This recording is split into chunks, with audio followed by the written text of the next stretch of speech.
O'zbekiston Respublikasi mudofaasiga ko'maklashuvchi vatanparvar tashkiloti Markaziy kengashi raisi kubogi uchun o'tkazib kelinayotgan Shunqorlar harbiy sport o'yinlarining To'raqo'rg'on tumani bosqichida 12 ta jamoaga birikkan 120 nafar yosh yigit-qizlar qatnashdilar. Tafsilotlar bilan muxbirimiz lavhasida tanishasiz.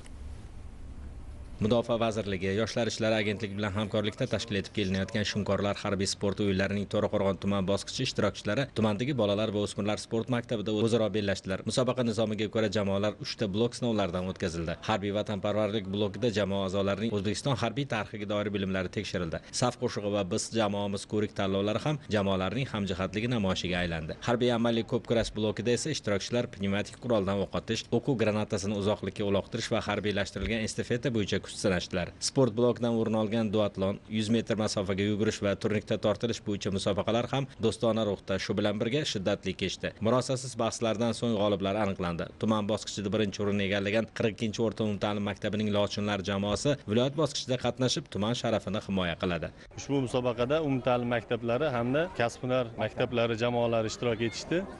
7 ta shart bo'yicha bellashdi. Juda ham qiziqarli o'tdi musobaqa.